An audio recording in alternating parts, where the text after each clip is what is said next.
नमस्कार दोस्तों, online learning steno channel में आप सभी का स्वागत है। 80 शब्द प्रति मिनट की गति से संपादकीय डिक्टेशन स्टार्ट।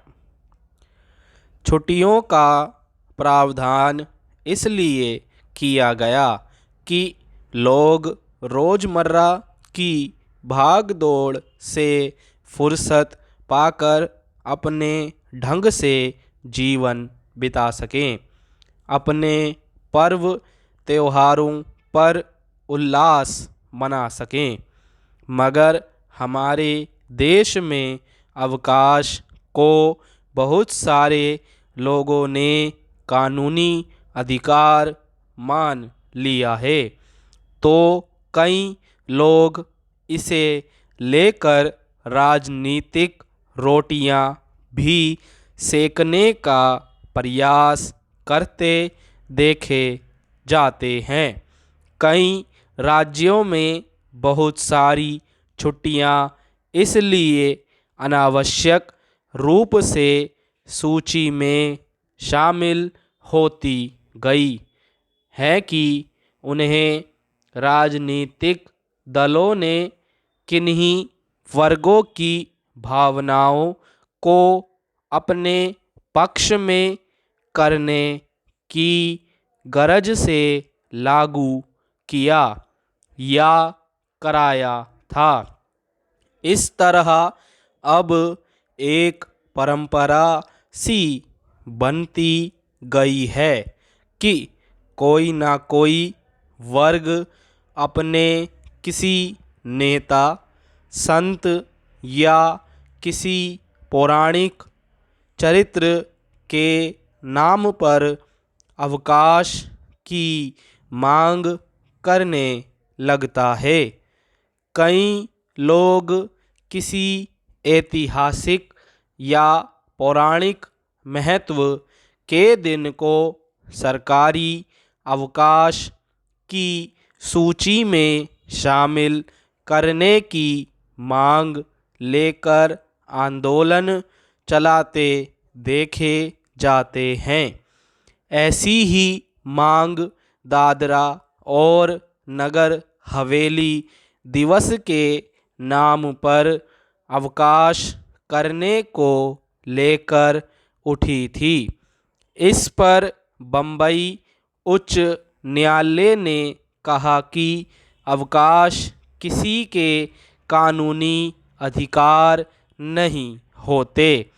वैसे ही हमारे पास इतने अवकाश हो चुके हैं कि अब उन्हें कम करने का समय आ गया है।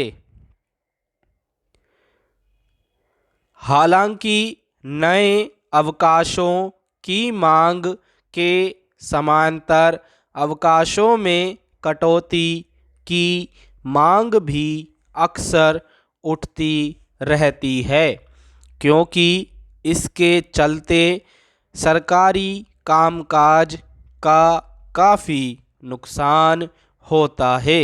बम्बई उच्च न्यायालय की टिप्पणी भी उन्हीं लोगों के पक्ष में खड़ी नज़र आती है।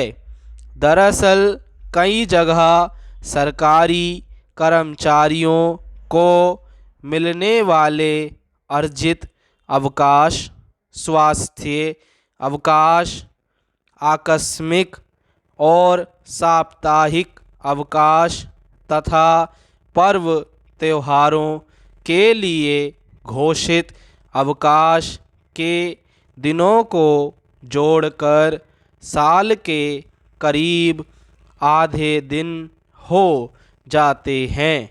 यानी कर्मचारी साल के बजाय करीब 6 महीने ही काम पर रहते हैं। कई बार तो ऐसा होता है कि पर्व त्योहारों की छुट्टियां और साप्ताहिक अवकाश इस कदर आपस में नत्थी हो जाते हैं कि हफ्ते में एकाध दिन ही दफ्तर खुल पाते हैं। इस तरह अंदाज़ा लगाना मुश्किल नहीं कि जिन्हें किसी सरकारी दफ्तर से ज़रूरी कागज़ात हासिल करने हों या कोई बहुत आवश्यक कार्य हो, उन्हें कितनी परेशानियों का सामना करना पड़ता होगा। इस तरह खुद सरकार के कामकाज की गति कितनी धीमी पड़ जाती होगी। सरकारी शिक्षण संस्थानों में तो इन अवकाशों के चलते बच्चों का पाठ्यक्रम पूरा कराना कठिन हो जाता है। इसलिए अनावश्यक अवकाशों में कटौती की मांग बेवजह नहीं कही जा सकती, मगर लगता नहीं कि कोई सरकार इस पर गंभीरता दिखाएगी। स्टॉप। दोस्तों, आपको हमारी वीडियो कैसी लगी कमेंट बॉक्स में अपने सुझाव ज़रूर दें। अगर आप हमारे चैनल पर नए हैं तो चैनल को सब्सक्राइब करना ना भूलें। धन्यवाद। मिलते हैं अगली वीडियो में।